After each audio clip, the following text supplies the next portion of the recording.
All right, well, it's on to South Carolina, who I've been very impressed with, and I think they're playing a lot better. They've gotten better throughout the year. You can tell from game 1 to game 2, and they're healthier, number one. They've got a lot of guys playing at a high level.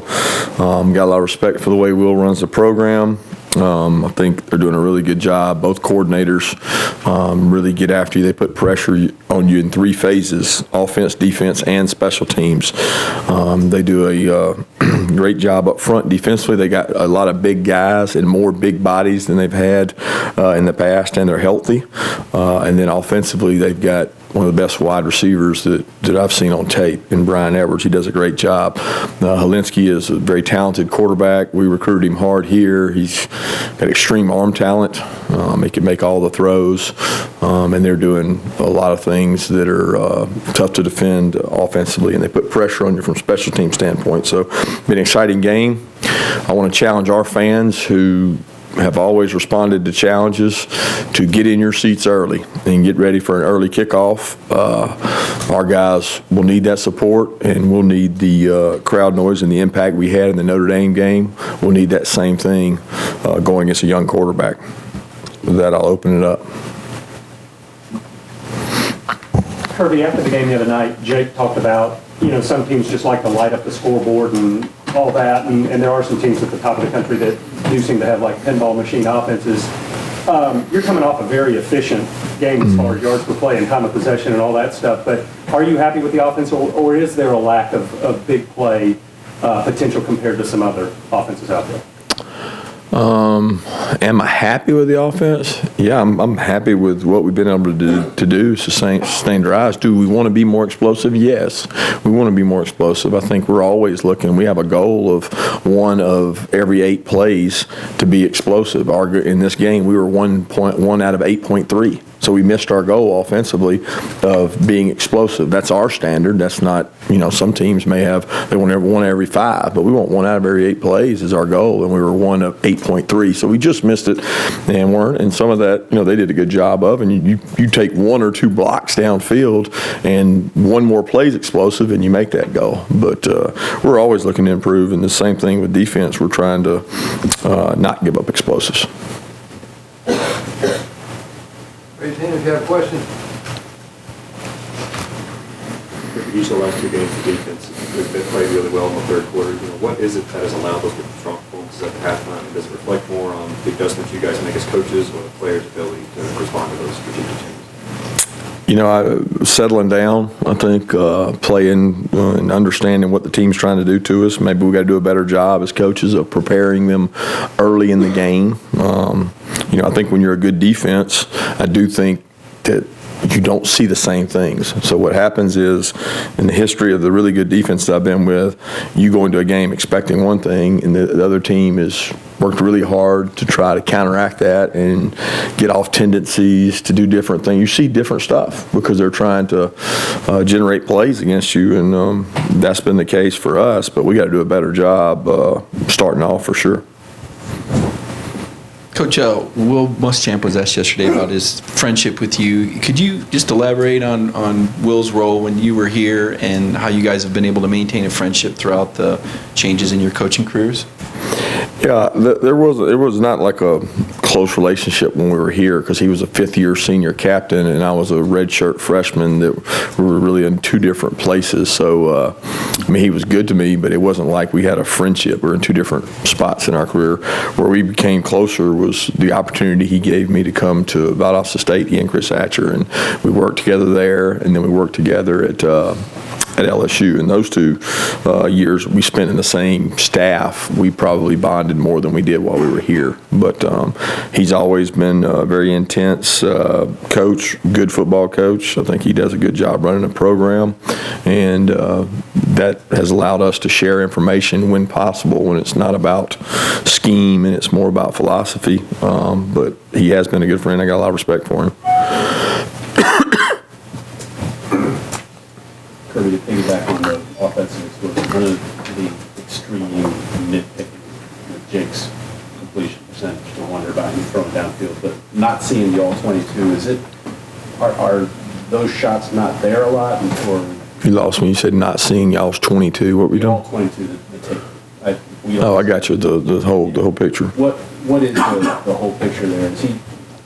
Are the safeties, or just taking away the deep shots, and he's just very adept at hitting the balls that are there? No, I mean, he's taken some shots, and we've hit some. I mean, we take shots in practice. He has progressions that he reads, and he goes through his progressions, and he looks for the right throws. But I don't know that it's all about being explosive. Is a lot of things. It's blocking downfield. It's winning one-on-ones. It's speed, vertical speed versus horizontal speed. There's a lot of things combined in that. I mean, you look at just look at us defensively in reverse and say, okay, what have we given up? Explosive. Well, two of our explosives are busts. One was against a team that came in. We gave up the play early in against, was it Murray? I think it was, or was Arkansas State? It was Murray. So we give up a big play in that game off of a bust, and then give up a really big explosive last week, again, off of a bust. So some of that is mistakes where he's going to capitalize on those errors if he gets those opportunities. But we haven't had a lot of busts in coverage where they left a guy free or somebody just messed up. And George, had an explosive where he won one-on-one outside, and I think that those are the ways you get an opportunity to get those explosives down the field. But it's not a matter of him not reading it correctly or us not calling it, because a lot of times the progression's deep to short or short to deep or across the board, and he does a good job of finding the right guy with the ball.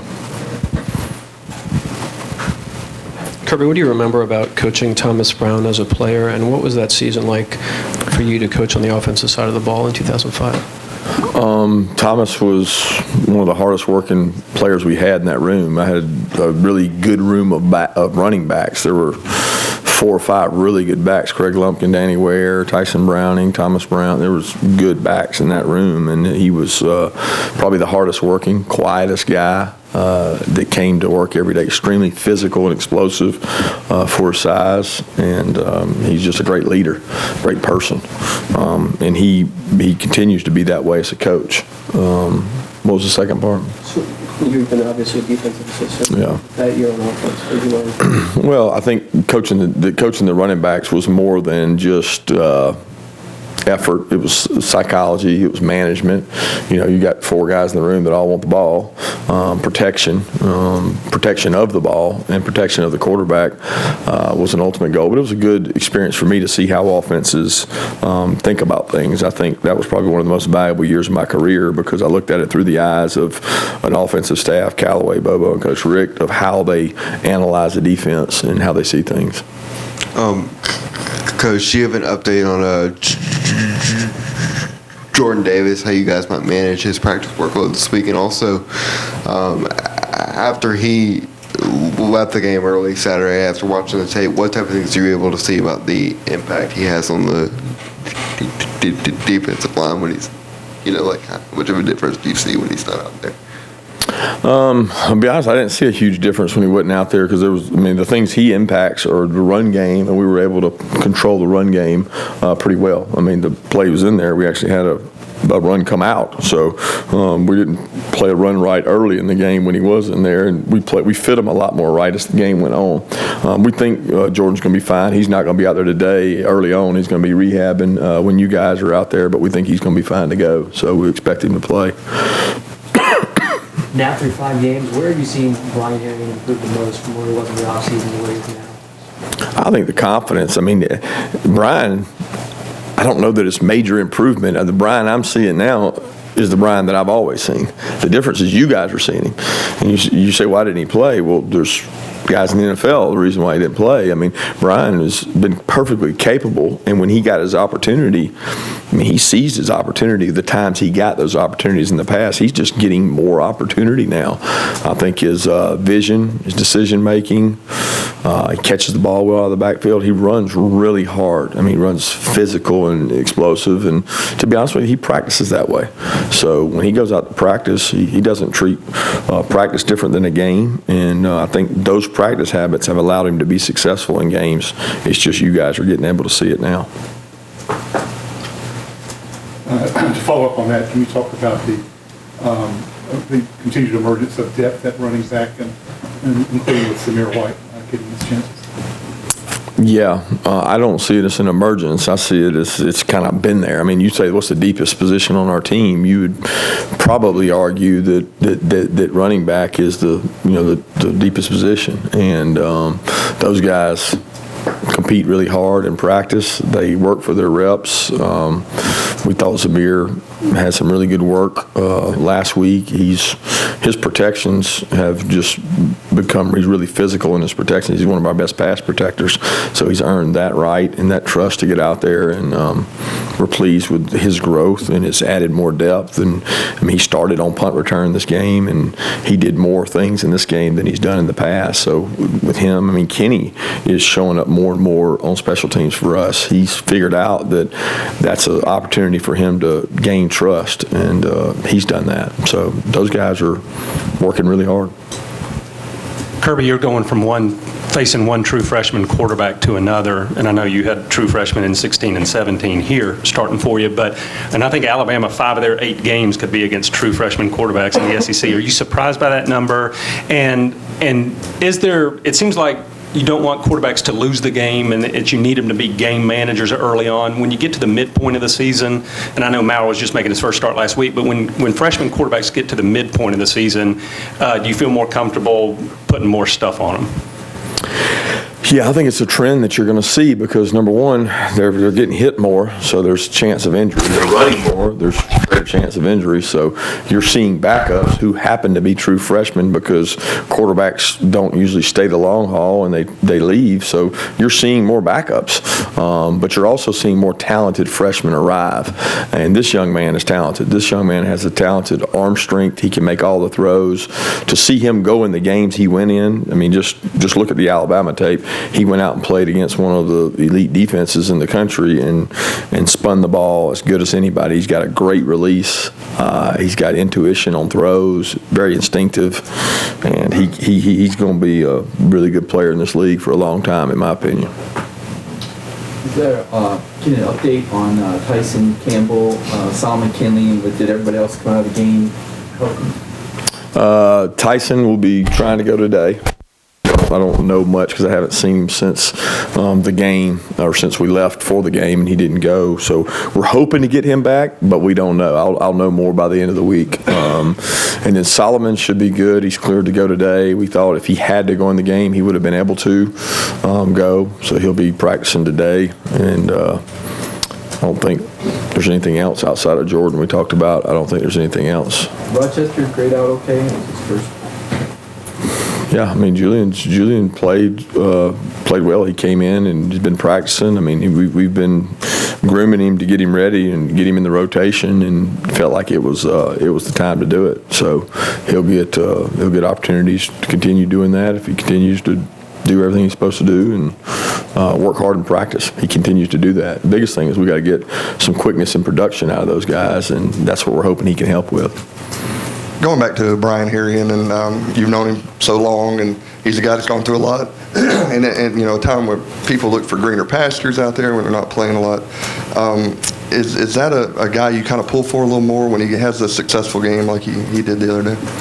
I mean, I pull for all our guys. The guys here that practice hard and go out and play, you want them to be successful just like you do anybody else. And he works hard. He's you can say he's been patient, but he's been a contributor in every way. I mean, the guy has played almost every role on every special teams. He's first in line when we do stuff for special teams, and I've seen him carry the ball plenty in practices to know that he's talented enough. And I don't think you look for greener pastures at Georgia. You continue to work and get better because the green pasture is what the O-line opens up. I mean, they open up green pastures for you to have ability to run, and you're not looking to run away from here and run away from a good physical O-line where you get the opportunity to carry the ball. Looking at the numbers, all defense has been able to shut down opposing running backs, in the first 5 games. How would you assess the defensive line? Got them off your wrestling, so linebacker stop the run. We haven't fit things real well all the time, and we haven't tackled the way we're supposed to, especially in space. And some of that comes off passing game, but we have to play better in space. We have to be a better tackling team, and that comes from perimeter runs from running backs. So, I mean, I'm not not pleased with how we have played as far as contact and contact toughness. We have to improve on that and get better, because as a whole, when you watch football in general, tackling tends to go downhill as the season goes, and we can't let that happen. And a lot of that starts with our defensive line controlling it from getting out of there. When you go up against a coach that was formerly on the staff of yours, our former offensive coordinator, how difficult is to game plan around what that coach already knows going into the game? Which game were you talking about? Last week's? What were we talking about? Yes. Talking about Tennessee's with Coach Chaney? Mm-hmm. Yeah, I mean, I'm worried about South Carolina right now, but I'm forgotten about that totally. I think that they did a really good job. Got a lot of respect for those guys and how hard their kids played, but I'm worried about South Carolina right now. With Zamir White, it looks like you guys got him involved early and pretty regularly throughout the game. How is he sort of handling the ins and outs of the season, both physically and sort of mentally, where, you know, there might be a week like Notre Dame where he doesn't get a carry and then he gets pretty involved against Tennessee? How's he handling that mentally? Yeah, just sort of the wear and tear of the season. Yeah, I mean, I think Zamir's physically, I mean, our kids lift, run, practice every day. I mean, there's probably more wear and tear in a Tuesday, Wednesday practice than there are sometimes in games. I think the psychological part of knowing and understanding what my role is in the game, and not every game's the same. I mean, you just don't know. So that's part of being a good football player, is I'm ready to go when my number's called. And I tell the guys all the time, because you prepare well in practice doesn't guarantee you'll play. But if you don't prepare well in practice, guarantees you won't. So that goes perfect for Zamir. He prepares properly and gets ready. Doesn't guarantee that he'll play. He deserves to, and I want him to, but doesn't guarantee he'll play. But if he doesn't do those things, it'll guarantee you won't. And he's handled that well. He prepares and gets ready to play, and he prepared to get ready for Notre Dame just like he did for Tennessee. It wasn't different. It was us making sure it happened, and also him being prepared to take advantage of the opportunity and practicing the right way so that we know he's ready. Coach, South Carolina's coming off an off week, and you've got several opponents this year that are coming off of off weeks. What do you make of that? Number one, I mean, I guess it's something that you have absolutely no control of. Right. What are some of the realities of it when a team's got an extra week to prepare and you don't in particular? Well, it's a reality that you deal with. It's kind of like the kickoff time. You don't have control over it. You take it and you go and you do the best job you can with it. In a 2-off-week year, I found that it seems like obviously there's more opportunities just statistically for that to happen. So when there's a 2-off-week season, which there is this year, there's more that have that chance of happening. And you worry about it as a coach, but there's something you can't control. So when you can't control it, you just move on and you say, look, hey, maybe we didn't start good defensively last week because we were off the week before. Sometimes there's some rust there, and you playing a game sometimes is good for you. You get to grow and develop. I do think the healing part is helpful, and getting fresher, recovery time. Those things are probably beneficial for the team that's off. But at the end of the day, I mean, you got to go out there and play the game, and everybody's playing the same number of games. So. Coach, what are your thoughts about promoting a player, or in your case, players, for Heisman, and when will that campaign, Hot Rod for Heisman, begin? I'm ready to start it right now. I mean, Hot Rod does a great job. He does everything he's asked. He's a great leader on our team. He's very consistent, and he has an approach to the game and an approach to his method of doing things that is unique to him, and he believes in it, and we trust him a lot, and he's been a tremendous leader, just in this room with our team, because people see how hard Rod works. So it's an honor to have him on here, and he works really hard. 2 more questions? So in terms of players on your roster, whether it be while you're with them here or when they're high school prospects, I mean, how much are you able to learn about their background, their motivations, their families, and then when they go out and have individual performances like some of these guys have week to week, I mean, do you ever look back on that and say, maybe remind the player of, like, this is maybe their why, I suppose, of coming to Georgia performing like that? Yeah, I think, you connect during recruiting and you spend more time with the family during recruiting